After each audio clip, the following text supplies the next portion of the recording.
I still remember the musty smell of Lawyer Henderson's office that Tuesday morning. The rain drummed against the windows as my brother Jake and I sat in those uncomfortable leather chairs, waiting to hear Dad's final words. 3 weeks had passed since we buried him, and I thought this meeting was just a formality. Dad had always talked about the farm staying in the family, about how someday Jake and I would work it together. I'd spent 32 years of my life on that land, from collecting eggs as a toddler to managing the entire wheat harvest last season while Dad battled his illness. Henderson cleared his throat and began reading the will. Property descriptions, bank accounts, the usual legal jargon. Then came the part that changed everything. I hereby leave the entirety of Meadowbrook Farm, including all land, buildings, equipment, and livestock, to my son Jacob Michael Harrison. The words hit me like a physical blow. My ears started ringing and I felt the blood drain from my face. Jake shifted uncomfortably beside me, but I couldn't look at him. The lawyer continued reading, mentioning some savings bonds for me, but I barely heard it. 32 years. Every sunrise feeding cattle, every evening repairing fences, every sleepless night during calving season. I'd sacrificed college, relationships, dreams of traveling, all for this farm. All for a father who apparently saw me as nothing more than hired help. When Henderson finished, the silence in that room was deafening. I stood up slowly, my legs feeling like they might give out, and walked toward the door without saying a word to anyone.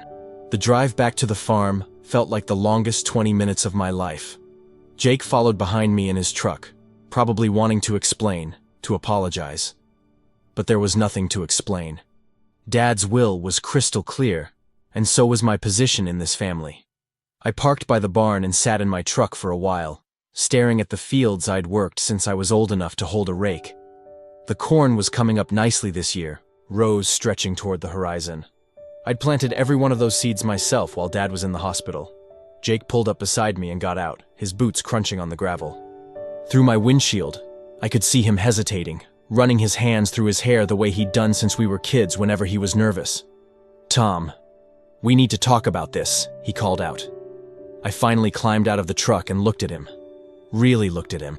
My little brother, 2 years younger, who'd spent most of his 20s in the city working construction, only coming home for holidays. The brother who'd never shown much interest in farming until Dad got sick. "There's nothing to talk about," I said, surprised by how calm my voice sounded. "It's your farm now. Tom, please. I had no idea Dad was going to do this. You have to believe me." Maybe that was true. Maybe Jake was just as shocked as I was. But it didn't change the fundamental truth that Dad had made his choice. And that choice wasn't me. After 3 decades of loyalty, I was apparently worth some bonds and whatever was in his checking account. I walked toward the house, leaving Jake standing by the trucks, calling my name. My childhood bedroom looked exactly the same as it had 20 years ago. Same blue walls, same rodeo posters, same twin bed I'd outgrown in high school. I'd been too busy working the farm to care much about redecorating. I pulled my old duffel bag from the closet and started packing. Not much to take, really. Some clothes, a few books, the pocket watch Grandpa gave me. Everything else in this room belonged to someone else now. Through the window, I could see Jake pacing in the yard, occasionally stopping to stare up at the house. Part of me felt sorry for him. He'd inherited more than just land and livestock. He'd inherited Dad's debts, the mortgage payments, the constant worry about weather and crop prices. Farming wasn't the romantic life people imagined, and Jake had no idea what he was getting himself into. But that was his problem now. I found myself holding the picture from my dresser, me and Dad at my high school graduation. He had his arm around my shoulders, both of us grinning at the camera. I'd been accepted to State University that year, planning to study agricultural engineering. Instead, Dad asked me to stay and help with the harvest, promised we'd figure out college later. Later never came. There was always another crisis, another reason I was needed on the farm. The irony wasn't lost on me now. I left the picture on the dresser and zipped up the bag. Downstairs, I could hear Jake's boots on the porch, but I didn't want another conversation. I'd said everything I needed to say, which was nothing at all. I found myself standing in the kitchen, looking at the worn linoleum floor where Mom used to dance while cooking Sunday dinners. She died when I was 15, and Dad never remarried. Said he could never replace her, though I sometimes wondered if he was just too set in his ways to let anyone else into his carefully ordered world. This kitchen held so many memories. Family dinners around the old oak table, Dad teaching me to balance the farm's books on that same table every Sunday evening. Jake and I arguing over who got the last piece of Mom's apple pie. Normal family stuff, or so I'd thought. The coffee pot was still half full from this morning. Back when I'd assumed I was coming home to business as usual. Back when I thought Dad's will would confirm what I'd always believed, that I was the son who'd earned his respect, his trust, his legacy. Jake knocked on the back door but didn't come in. Smart of him. I wasn't ready for whatever speech he'd prepared, whatever justification he'd convince himself would make this right. "Tom, I know you're angry, but we can work something out," he said through the screen door. "This doesn't have to change everything." But it did change everything. It changed the fundamental story I'd told myself about my life, about my worth, about my place in this family. I'd been living a lie for 32 years, believing I was building something with my father when apparently I was just helping him build something for someone else. I grabbed a glass of water and walked past the door without acknowledging him. In the living room, I paused by Dad's chair, the old recliner where he'd spent his final months, getting weaker but still trying to manage the farm from indoors. Had he been planning this all along? Had every conversation about the future been just talk? Something to keep me working while he figured out how to give everything to Jake? I couldn't leave without walking through the barn one more time. This building was more home to me than the house had ever been. I'd spent countless hours here, in good times and bad, working alongside Dad and sometimes just thinking about life while the animals settled in for the night. The smell hit me immediately. Hay, leather, the faint scent of the horses we'd sold last year when Dad got too sick to ride. Everything was exactly as I'd left it this morning. Tools hanging in their proper places, feed bins topped off, stalls clean and ready. Bessie, our oldest cow, looked up from her hay and mooed softly. I'd delivered her first calf 7 years ago, during a blizzard that knocked out our power for 3 days. She'd always been gentle, almost dog-like in her affection, and now she seemed to sense something was different. "You'll be okay, girl," I whispered, scratching behind her. "Jake will take good care of you." I hoped that was true. Jake knew the basics of farming, but he'd never had to make the life-or-death decisions that came with livestock. He'd never sat up all night with a sick animal, never had to choose between paying the vet bill and paying the mortgage, never felt the weight of responsibility for hundreds of lives depending on him. But he'd learn. He'd have to. In the tack room, I found the leather journal where I'd been keeping records of everything. Feed schedules, medical treatments, breeding programs, maintenance schedules for all the equipment. 5 years of detailed notes that would help Jake understand how this operation really worked. I left it open on the workbench where he'd find it, then walked out of the barn without looking back. Some goodbyes were too hard for prolonged farewells. My truck felt lighter as I pulled out of the driveway, though I hadn't taken much with me. Maybe it was the weight of expectation finally lifting off my shoulders, or maybe it was just the relief of making a decision after years of drifting along with someone else's plans. I didn't have a destination in mind. For the first time in my adult life, I had no obligations, no schedule, no animals depending on me for their next meal. It should have felt liberating, but mostly it felt terrifying. The county road stretched ahead, flanked by farms I'd known my entire life. The Henderson place where I'd worked summers during high school. The Wilson Ranch where Dad used to buy hay during drought years. The old Peterson farm that got sold to developers 5 years ago and turned into suburban houses with tiny yards and no soul. Would our farm end up like that someday? Would Jake be able to keep it going? Or would financial pressure eventually force him to sell to the highest bidder? Dad had always sworn he'd never let developers get their hands on our land. Said it was our job to preserve it for future generations. I wondered what future generations he'd had in mind when he wrote that will. 20 miles down the road, I stopped at Murphy's Diner, the same place Dad and I used to eat breakfast every Saturday morning during planting season. The waitress, a woman named Linda who'd been there since I was a kid, looked surprised to see me alone. "Where's your dad today, honey?" Then caught herself, remembering. "Oh, Tom, I'm so sorry. My mind's not what it used to be." "It's okay," I said, sliding into our usual booth. "I'll just have coffee." "You sure? You look like you could use a good meal." I wasn't hungry, but I ordered the special anyway, more out of habit than appetite. 3 hours later, I found myself on the outskirts of Cedar Falls, a mid-sized city about 100 miles from home. I'd been here a few times over the years, but never considered it as a place to live. Now, driving through neighborhoods with sidewalks and street lamps, I felt like an alien exploring a foreign planet. People walked dogs on leashes, kids rode bicycles in driveways, families pushed strollers down tree-lined streets. Normal life, the kind I'd watched from a distance but never participated in. I found a motel on the commercial strip and paid for a week, though I had no idea how long I'd stay. The room was clean but impersonal. Beige walls, generic furniture, artwork that looked like it came from a catalog. After 32 years in the same house, the anonymity felt both lonely and strangely comforting. That evening, I walked to a nearby restaurant and sat at the bar, ordering a beer and a burger while the evening news played on the television. The bartender tried to make conversation, but I gave short answers until he got the hint and left me alone.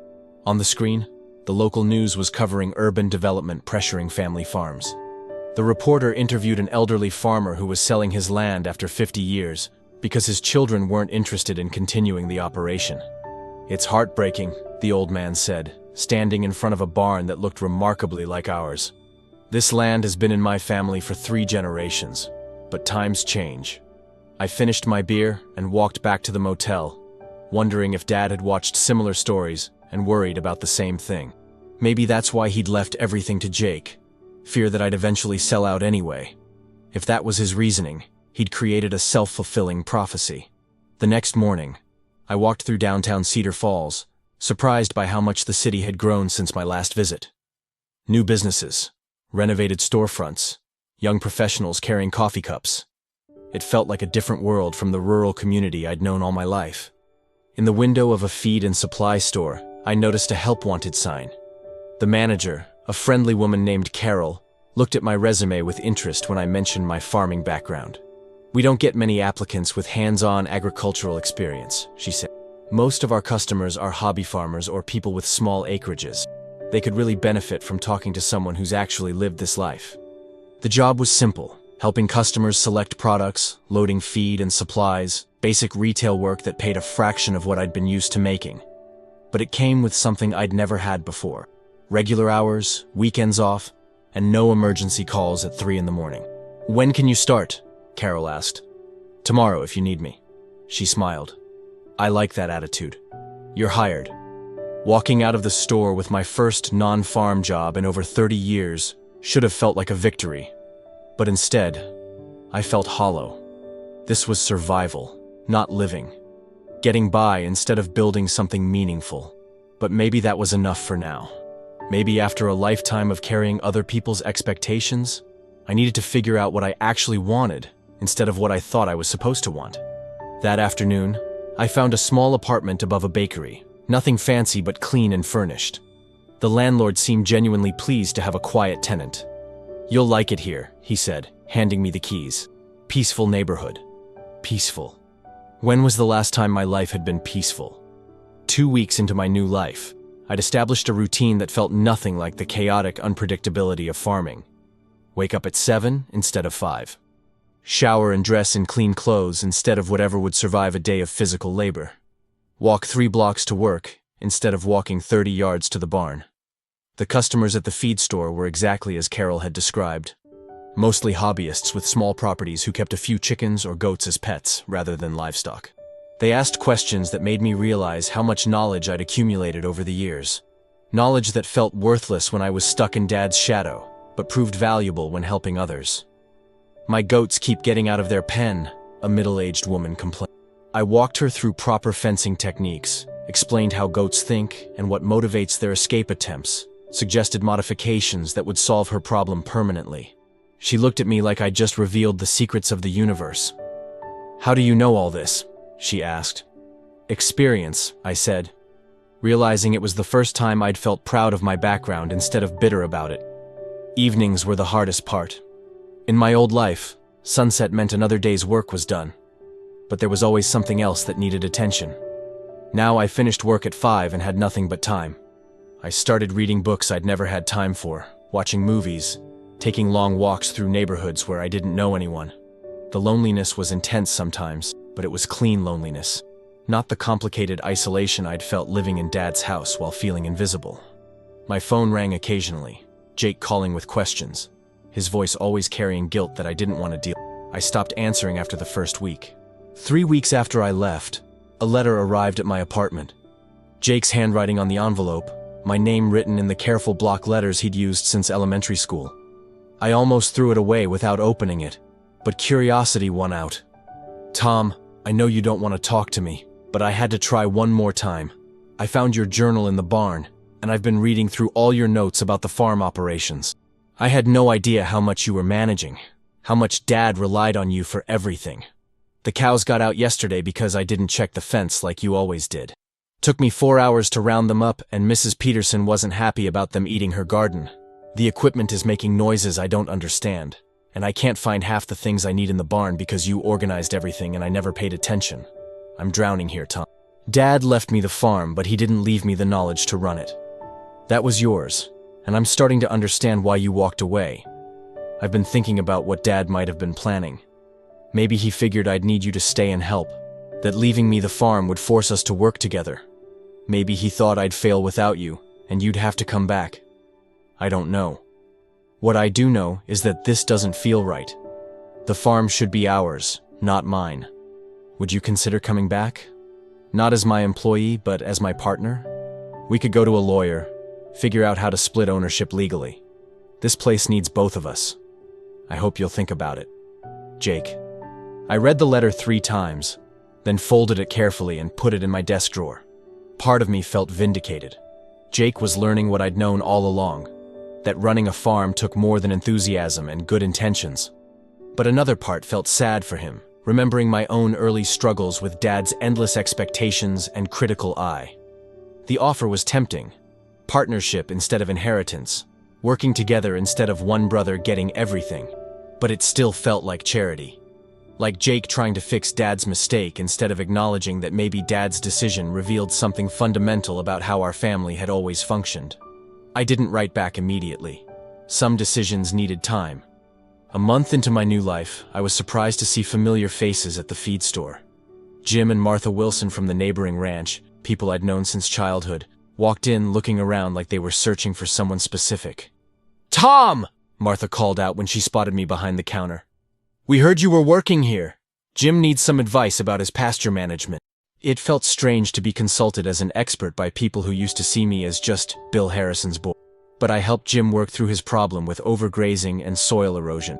We spent an hour going over rotation schedules and fertilizer programs, the kind of detailed conversation I'd missed more than I'd realized. "You always were the smart one," Jim said as they prepared to leave. "Your dad sure raised you right." After they left, I found myself thinking about that comment. Dad had raised me right in many ways. He'd taught me work ethic, responsibility, respect for the land and animals. He'd shared his knowledge generously, even if he'd never shared his plans for the future. Maybe that's what hurt most. Not that he'd chosen Jake over me, but that he'd never trusted me enough to include me in the decision. We could have talked about it, planned for it, found a way to make it work for everyone. Instead, he'd made his choice in secret and left us to deal with the aftermath.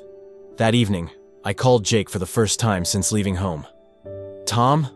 He sounded shocked to hear my voice. "Are you okay? Where are you?" "I'm fine. I got your letter." "And?" "I need more time to think about it. But I wanted you to know I'm not angry with you. This isn't about you and me. This is about Dad and how he handled things." Jake was quiet for a moment. "I think about that a lot. Why he did it this way. Whether he was testing us somehow, or if he really thought I was the better choice to run the farm. Maybe it doesn't matter why," I said. "Maybe what matters is what we do now. Does that mean you'll consider coming back?" I said I need time to think about it. "Fair enough. Take all the time you need. The offer stands." After we hung up, I felt lighter somehow. Talking to Jake hadn't solved anything, but it had reminded me that some relationships were worth preserving, even when they got complicated. 2 months into my city life, I'd settled into a rhythm that felt sustainable, if not exactly fulfilling. Work at the feed store, quiet evenings in my apartment, weekend walks through parks where I could at least see some trees and grass. It wasn't the life I'd planned, but it was mine in a way the farm never had been. Carol had been impressed with my work and started giving me more responsibility. I'd helped design a new layout for the store that improved workflow, created information sheets for common customer problems, and even started teaching weekend workshops for new hobby farmers. For the first time in my life, I was building something from scratch instead of maintaining someone else's vision. "You ever think about starting your own business?" Carol asked one afternoon as I finished helping a customer select feed for his chickens. The question caught me off guard. "What kind of business?" "Agricultural consulting. There are a lot of people around here who bought small farms without knowing what they were getting into. They need someone who can teach them the basics, help them avoid expensive mistakes. You could make a good living at it." I'd never considered that possibility. In my old life, knowledge was something you used to keep the family operation running. The idea of turning that knowledge into an independent business felt revolutionary. That weekend, I drove out to look at some of the small farms Carol had mentioned. 5-acre plots where city people had moved to live off the land without understanding the first thing about agriculture. I saw problems everywhere: poor drainage, inadequate fencing, livestock that were clearly malnourished or poorly managed. But I also saw potential. These people weren't trying to run commercial operations. They just wanted to raise their own food, keep a few animals, live a simpler life. With the right guidance, most of their problems could be solved fairly easily. For the first time since leaving home, I felt excited about something. This could be my path forward, using everything Dad had taught me, but on my own terms, building my own reputation instead of living in his shadow. Maybe leaving the farm had been the best thing that ever happened to me. 3 months after walking away from everything I'd ever known, I finally called Jake back with an answer to his partnership offer. "I appreciate what you're trying to do," I told him, "but I don't think I'm coming back to the farm." The silence on the other end of the line lasted so long, I thought he'd hung up. "Is it because you're still angry about Dad's will?" he finally asked. "No, it's because I'm finally building something that's mine. I'm starting a consulting business, helping small-scale farmers and hobby agriculturalists. It turns out everything Dad taught me has value beyond just keeping our family operation running." Jake was quiet again, then said, "That sounds like exactly the kind of thing you should be doing. You always were better at explaining things than doing things the way Dad wanted them done." "What do you mean?" "I mean, Dad had very specific ideas about how everything should work, and he didn't like it when people questioned his methods. But you were always thinking about better ways to do things, more efficient systems, modern approaches. Maybe he left me the farm because he knew I'd follow his blueprint exactly, but he raised you to think beyond what already exists." It was a generous interpretation, and maybe even partially true. Dad had been set in his ways, resistant to change even when change might have improved things. Maybe he'd seen something in Jake that reminded him of himself at that age. Unquestioning loyalty to traditional methods. "Are you managing okay with everything?" I asked. "Getting better. I hired Tom Muller's boy to help with the daily operations. He grew up on a farm too, knows what he's doing. And I've been reading every agriculture magazine I can find, trying to catch up on 30 years of learning in a few months. The offer's still open if you ever want to come back," Jake added. "But I understand if you don't. Sometimes walking away is the right choice." "Thanks for saying that." After we hung up, I sat in my apartment feeling something I hadn't experienced in years. Peace with my decisions. Jake would find his way with the farm, maybe make it into something different but equally valuable. And I would build my own version of the agricultural life Dad had shown me, just on a smaller, more personal scale. 6 months after leaving the farm, I was busy enough with my consulting work to quit my job at the feed store and focus on building my business full-time. Word had spread through the rural communities around Cedar Falls, and I had more requests for help than I could handle. Some clients wanted basic advice: how to start a vegetable garden, what chickens were best for beginners, how to build proper shelter for goats. Others needed help recovering from expensive mistakes: sick animals, failed crops, equipment they'd bought without understanding how to use it properly. Each consultation reminded me how much I'd learned during those 32 years on Dad's farm. Knowledge I'd taken for granted because it was just daily life for me turned out to be incredibly valuable to people who were starting from scratch. The work was satisfying in a way farming had never been.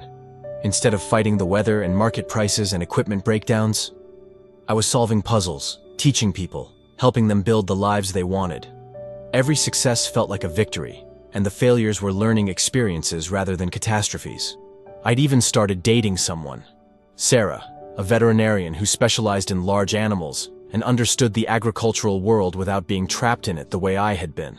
She'd grown up on a farm too, but chose a different path, and we connected over shared experiences and mutual respect for the choices we'd made. "Do you ever regret leaving?" she asked one evening as we sat on my apartment balcony, watching the sunset paint the sky in shades of orange and pink. "Sometimes I miss the animals," I said, "and the connection to the land. But I don't miss feeling invisible, like my contributions didn't matter." "Your father made a mistake," she said simply. "But maybe his mistake led you to where you were supposed to be all along." Maybe she was right. Maybe Dad's will had been a painful gift, forcing me to discover who I could be when I wasn't living in someone else's shadow. I thought about calling Jake to tell him about my success, about how the skills Dad had taught both of us were serving us in different ways. Maybe I would, someday. For now, it was enough to know that both of us had found our paths forward. Thank you for listening to my story. I hope it reminds you that sometimes the worst things that happen to us can lead to the best things we never knew we wanted. Please write in the comments below where you're listening from.